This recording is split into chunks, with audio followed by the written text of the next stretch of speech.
उमारिया शकील और अब हमारा इलेक्शन कार्निवाल 4,900 किलोमीटर का फासला तय करके अंगूर और प्याज के लिए मशहूर शहर नासिक पहुंच चुका है।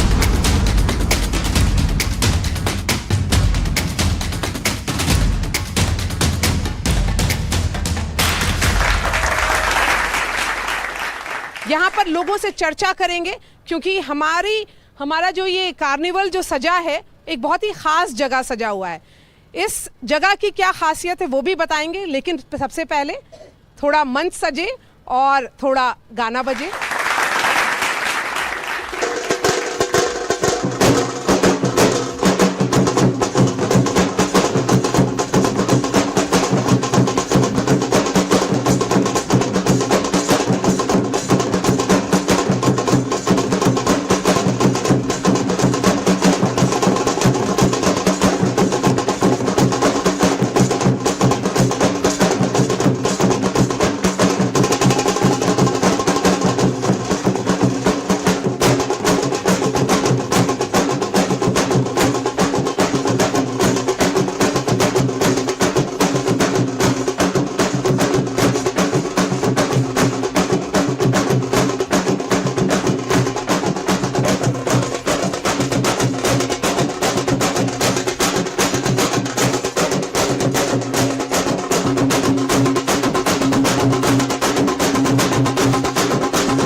मशहूर गुलाम साहब, आपने तो हमारा मंच बहुत खूबसूरती से सजाया। मुझे बताइए कितने साल से ये ढोलक बजा रहे हैं आप? 60 साल हो गए हैं मुझे। 60 साल? हाँ 60 साल। आपकी उम्र कितनी है? अरे उम्र तो 75 साल की है मेरी। कम से कम 10 बरस की उम्र से बजाता हूँ। तो ये नासिक के अलावा कहाँ कहाँ जाते हैं? पूरा हिंदुस्तान फिरते हैं हम। हाँ प्लेन से भी गए हम। प्लेन से भी गए और चारों तरफ राजस्थान, MP, मध्य प्रदेश, कर्नाटक, बेंगलोर, चिकमंगलोर, सब तरफ हम गए। पूरे हिंदुस्तान में घूम कर के आए। तो क्या खासियत है आपको? लेकिन यहाँ पर सब लोग बोलते हैं नासिक वाला। नासिक वाला बोलते हैं सर। तो बहुत प्राउड फील करते हैं क्या? हाँ जी हाँ। ये बताइए कि चुनाव होने वाला है, इसी सिलसिले में हम लोगों का इलेक्शन कार्निवाल आया हुआ है NDTV का। तो चुनाव में वोट देना कितना जरूरी है? आप इतने साल में जब से आपने वोटिंग शुरू किया है, कभी ऐसा हुआ है कि आपने वोट नहीं दिया है? जरूर दिया है मैं। हर बार दिया है? हर बार। कभी ऐसा कभी मिस नहीं हुआ है? नहीं मिस हुआ है। भी जाएंगे जरूर।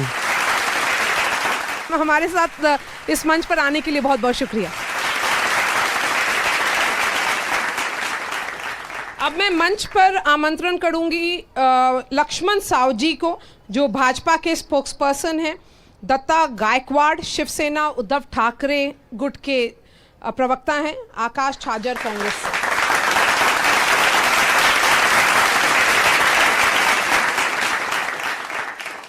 ये रामकुंड है, ये जो जगह है ये रामकुंड के नाम से मशहूर है और 12 ज्योतिर्लिंग में से एक लिंग नासिक में है।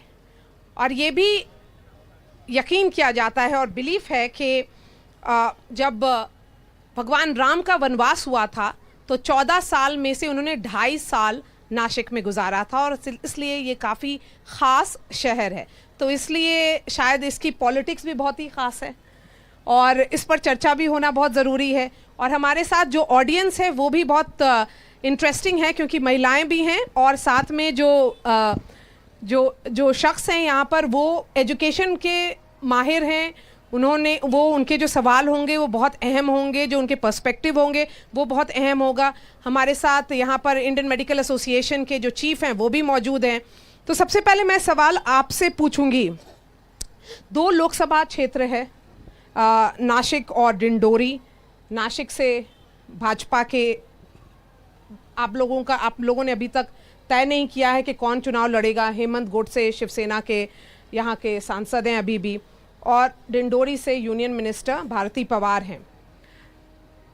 प्याज की नगरी है, प्याज का मुद्दा सबसे ज़रूरी है।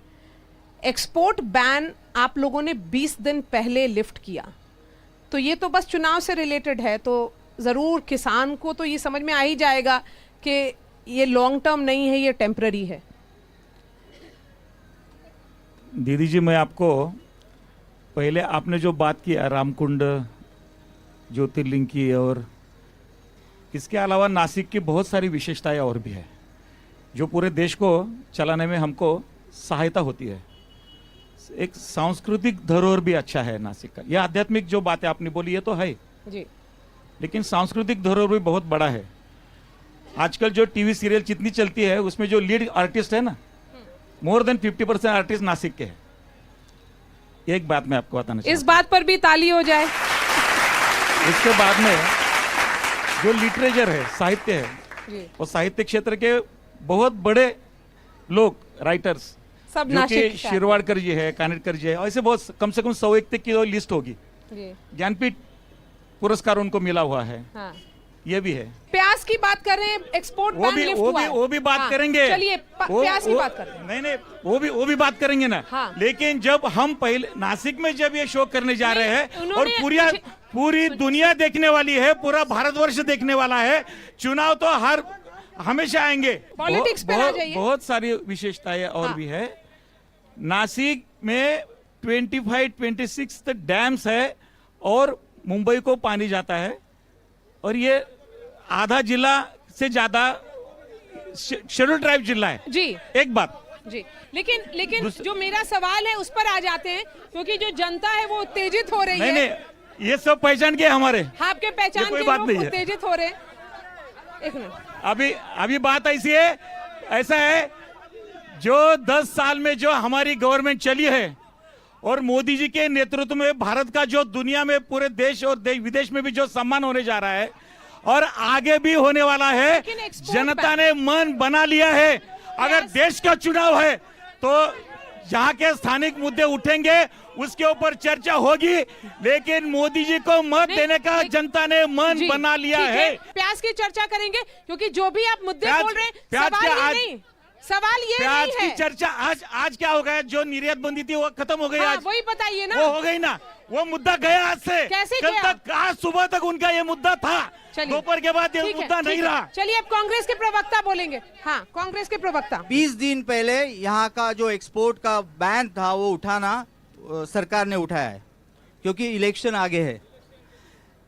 220 मीट्रिक टन का जो बैन उठाया गुजरात का, और महाराष्ट्र का 90 मीट्रिक टन का उठाया। आपको मैं बता देना चाहता हूं कि जो प्याज का उत्पादन गुजरात में सबसे ज्यादा हुआ, जो सफेद प्याज होता है, व्हाइट प्याज, जो यहाँ पे नहीं बनता, वो गुजरात में बनता है। जो 220 मीट्रिक टन का बैन जो उन्होंने उठाया, क्योंकि गुजरात के व्यापारियों के पास उतना प्याज अभी तक बचा हुआ है, तो क्यों 220 मीट्रिक टन का महाराष्ट्र में नहीं उठाया? यहाँ पे सिर्फ 90 मीट्रिक टन का उठाया, क्योंकि वो सारा प्याज किसानों का व्यापारियों के गोदाम में है। ये व्यापारियों के लिए किया है, ये किसानों के लिए नहीं किया है। और ये जो बोल रहे हैं, ये प्याज के बारे में क्यों नहीं बोल रहे? क्योंकि इनके आंखों में वो प्याज के आंसू नहीं है जो किसानों के आंखों में है। ये और नासिक का मगरमच्छ किसान, के आंसू हम नासिक बहाते का नहीं है। किसान, नासिक का, इनको अंगूर की नशा हो गई, इनको क्या मालूम प्याज। मगरमच्छ के आंसू हम बहाते नहीं है। प्याज के आंसू जब इनका सरकार था जो तो इन्होंने किसान कभी रो रहा एक्सपोर्ट का है, ये उठाया नहीं था। जो किसान रो रहा है, निर्यात बंदी कभी उठाई नहीं इन्होंने, कांग्रेस वालों ने। 1992 से 2014 ये हमने किया है। तक हम के कर आंकड़े सकते हैं आप सिर्फ ये निकाल निर्यात लीजिए। बंदी उठाने का काम। 1992 से 2014 तक के आंकड़े उठा लीजिए। ये इनके बस का गेम नहीं है, इनके इसलिए आंसुओं जनता ने में- उनको घर पे बिठाया है। चलिए एक मिनट उनकी भी बात सुन ले। ओपनिंग कमेंट्स है अभी तो चर्चा की शुरुआत हुई है, सब लोगों के पास आएंगे, आप लोगों के पास भी आएंगे। सर आप मुझे ये बताएं कि यहाँ पर सबसे बड़ी मंडी है प्याज की, प्याज मुद्दा है और प्याज के एक मुद्दे पर सरकार भी हिली है, तो क्या वो मुद्दा किसान अब खुश हो गया है कि एक्सपोर्ट बैन लिफ्ट हो गया, या उसको इस बात का भय है कि ये फिर से कुछ होगा, ये बस चुनाव का दावपेच है? मैं उसके बात पे भी आता हूँ। सबसे पहले भारतीय जनता पार्टी के मेरे दोस्त थे, नजीक थे, साहू जी, उन्होंने नासिक के बारे में आपको बताया। आनंद कानेरे थे, ताजा साहब शिरवाड़कर थे, मगर सावरकर को भूल गए। सावरकर भी इधर थे, वो भूल गए।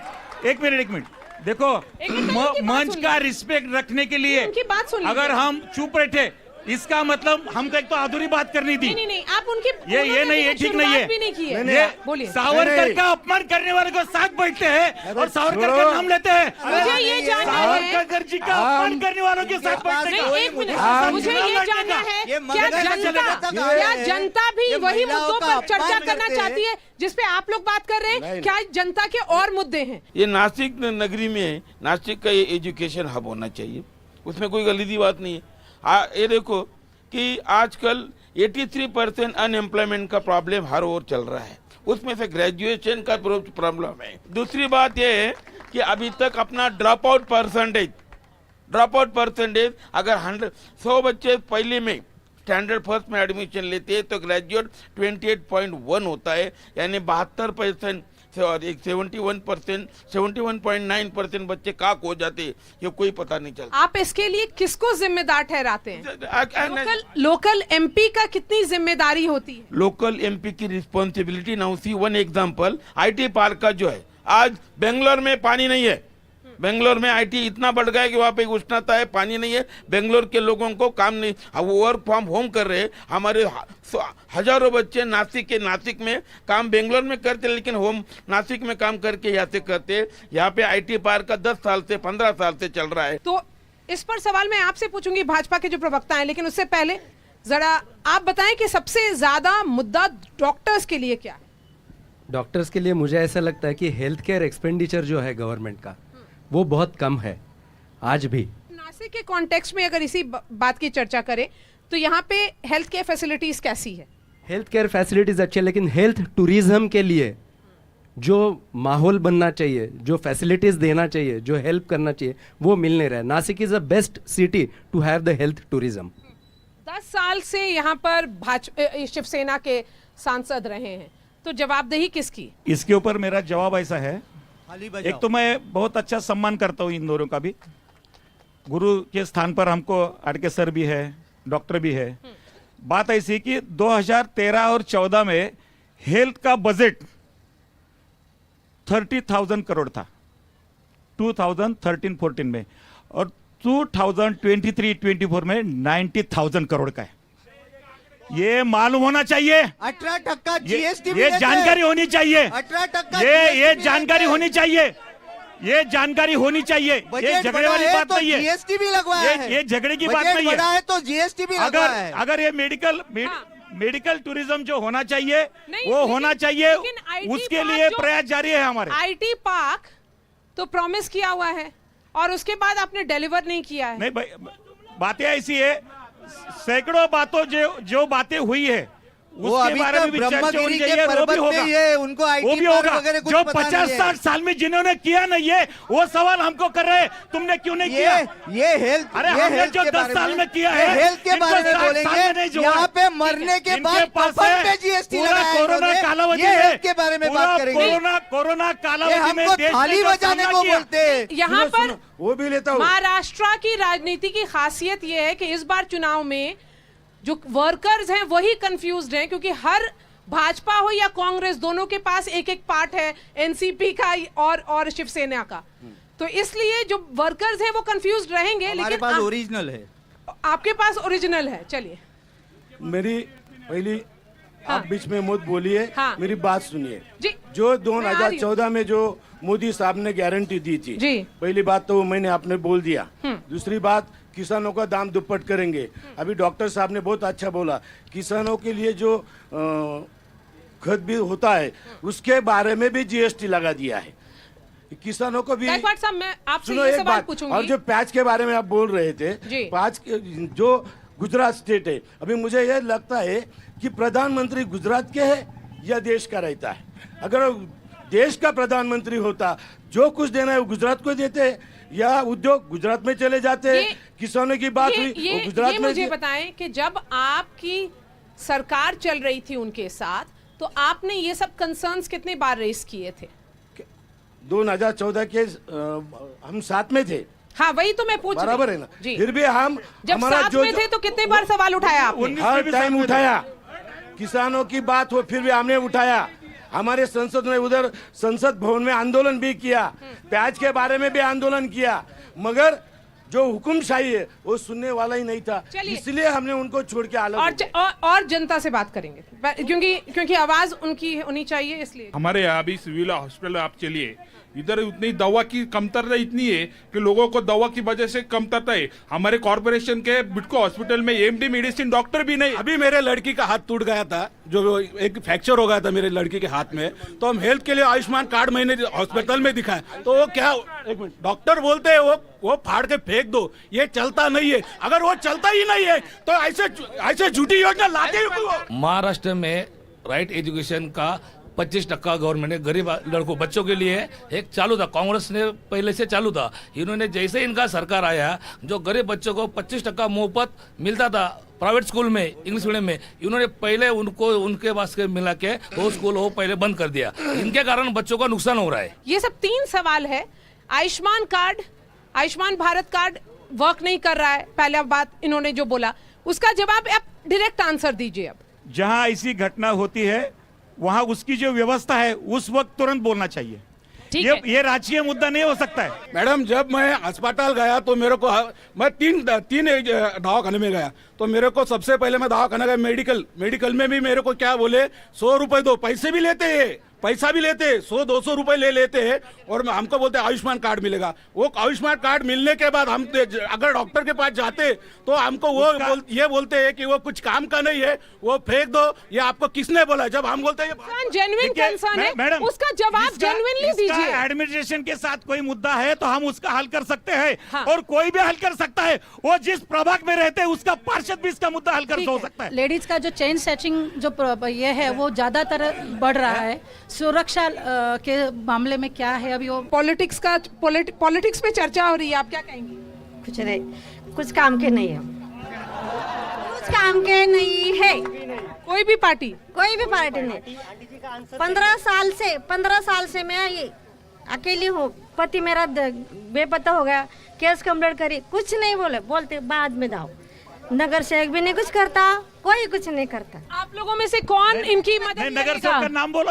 आप लोगों में से कौन इनकी मदद करेगा?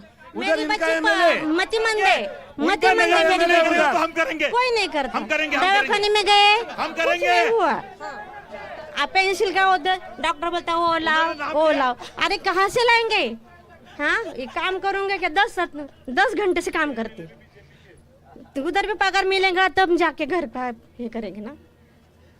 सब लोग बोलते दीदी, आप उनका डिटेल लीजिए, मैं आपको डिटेल भेज दूंगा उनके काम करने के बाद। चलिए, मैं करूंगा। लक्ष्मण साहू जी, हम करेंगे।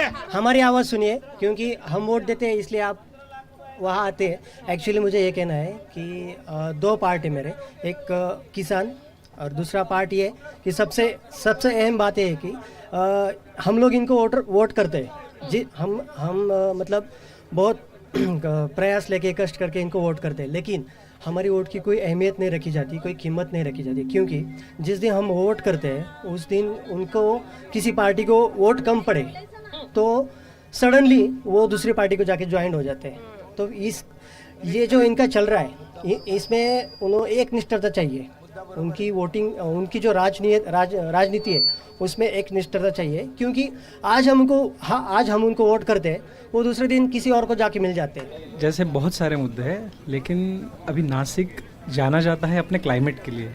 अभी नासिक का भी तापमान बहुत बढ़ रहा है, तो ये तो ग्लोबल वार्मिंग तो बहुत बड़ा इशू है, जैसे नेशनल इंटरनेशनल, लेकिन लोकल लेवल पे अपने चुनावी क्षेत्र में अगले 5 साल में हम क्या करेंगे, इसके लिए कुछ है क्या इनका प्लानिंग ऐसा, तो वो मुझे जानना है। ये ग्लोबल वार्मिंग के पॉइंट ऑफ व्यू से कि क्या आप कर रहे हैं, क्या कुछ रोड मैप है या नहीं है? मैम, पहले देश की बात छोड़िए, पहले सिटी की बात करते हैं, क्योंकि देश बहुत आगे और सिटी बहुत पीछे। अभी मैं एक ग्रेजुएट इंजीनियर हूँ, मेरे को अभी जॉब ढूंढने के लिए इतनी तकलीफ आ रही है, पूरे देश में कॉन्ट्रैक्ट फैला दिया है, कंपनी का कुछ नाम नहीं है, पेरोल पे कोई नहीं, कॉन्ट्रैक्टर पैसा कमा रहे हैं, और जो कॉन्ट्रैक्ट में लोग काम कर रहे हैं वो खाली 15,000 पे काम कर रहे हैं। तो कॉन्ट्रैक्टर कब हमको ऊपर लेके जाएगा, कब कंपनी पे आएंगे? बात दूसरी हो गई, कंपनी में नासिक में आईटी सेक्टर होने वाला था, किधर गया वो है आईटी सेक्टर? उसके बाद नासिक में नासिक टू कल्याण लोकल होने वाली थी, उससे नासिक के लोग कल्याण में जाके भी कमा सकते, किधर गई वो बात? नासिक में मेट्रो होने वाला था, क्या मेट्रो की वजह से टायर बेस मेट्रो ला दी, वो किधर आ गई? खाली सिटी बस घूमते हैं, उसमें भी हमको बैठने के लिए जगह नहीं रहते, उसके भी टिकट रेट इतने ज़्यादा है कि सिटी बस से भी ज़्यादा है। इसी बात पर, क्योंकि अब जो वहाँ पर जो लोग बैठे हैं ना, वो किसी पार्टी में नहीं है, इसीलिए उन लोगों के सवाल सबसे अहम है। यहाँ की जो कंपनीज हैं छोड़ करके चली गई गुजरात, आप लोगों ने क्या किया? क्या कोशिश की कि रोका जाए, नहीं जाए वो कंपनी, ज्यादा ऑप्शंस मिले, क्या आपने कोशिश की? मेट्रो कहाँ गई? युवा सवाल पूछ रहा है, नौकरी कहाँ है? युवा सवाल पूछ रहा है। राजनीतिक सवालों के जवाब राजनीतिक स्तर पर आएंगे। जो 10 साल में युवा पीढ़ी आत्मनिर्भर होने के लिए जो प्रयास किए गए, जो व्यवसाय के लिए उनको प्रोत्साहित किया गया, जितने लोगों को नौकरियां लगी, जितने जितने बड़े प्रोजेक्ट बने, वहां कहीं ना कहीं तो सर्विस को लोग नहीं, आप नासिक की बात करें ना। नासिक की अगर बात करेंगे तो नासिक में देखो, किसी का निजी सवाल है तो निजी सवाल का निजी सवाल नहीं था, वहाँ पर 2-3 लोग हैं जिन्होंने सबने सवाल पूछा है। बोलने दो ना मुझे फिर। हाँ, ऐसा है, किसी का निजी सवाल है तो उसका उत्तर देने के लिए उसका काम होना चाहिए, हमको लगेगा। ठीक है। दूसरा इशू है मेट्रो। मेट्रो कहाँ है? मेट्रो आएगी, यहाँ की गवर्नमेंट की 3 साल पहले उसके राह पर है। 3 साल हो गए, महाराष्ट्र में गवर्नमेंट की लोकल बसेस तक बंद कर दी है।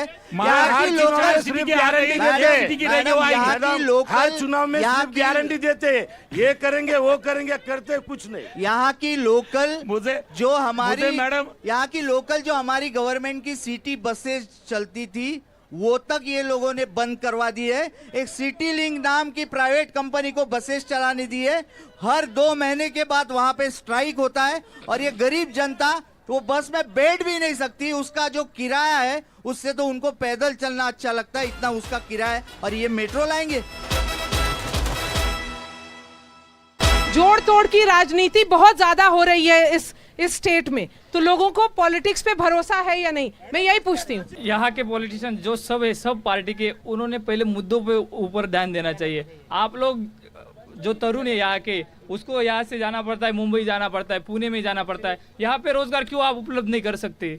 क्यों यहाँ की जो MIDC है वो इतने डेवलप क्यों नहीं है? मल्टीनेशनल कंपनीज आती क्यों नहीं है? इंडियन कंपनीज तक नहीं आती, उसके ऊपर उन्होंने काम करना चाहिए। और ये जो मंच है वो जनता का मंच है, ये लोग इनके ऊपर इनके ही डिबेट चल रहे हैं। जनता के क्वेश्चन देखिए, जनता को क्या चाहिए? जनता को सवाल जो जनता के हैं उसके जवाब तो आप दे नहीं रहे। जो यहाँ का युवा है, अगर वो इतना डिसइल्यूजन्ड है, उसको इसका किस पार्टी ने इधर का जो युवा है उसके लिए क्या प्लान किया है, वो इस बात पे कोई बोल ही नहीं रहा है। ये लोग इनकी बातें लेके रह गए यहाँ पे। एक्चुअली इन्होंने कहा कि बहुत सारे टैलेंटेड लड़के नासिक में, अगर आज आपने देखा तो MBA इंजीनियरिंग लड़के खेती कर रहे। क्यों? क्योंकि नासिक में इंडस्ट्रियल एरिया इतना डेवलप नहीं है जितना चाहिए कंपेरेटिव टू पूना और मुंबई। इसीलिए हम लोगों को, हम एजुकेटेड और टैलेंटेड लड़के बहुत है नासिक में, लेकिन जो इंडस्ट्रियल एरिया है वो ज़्यादा डेवलप नहीं हो रहा है, और यहाँ पर सैलरी वगैरह सब पर हम पूछेंगे।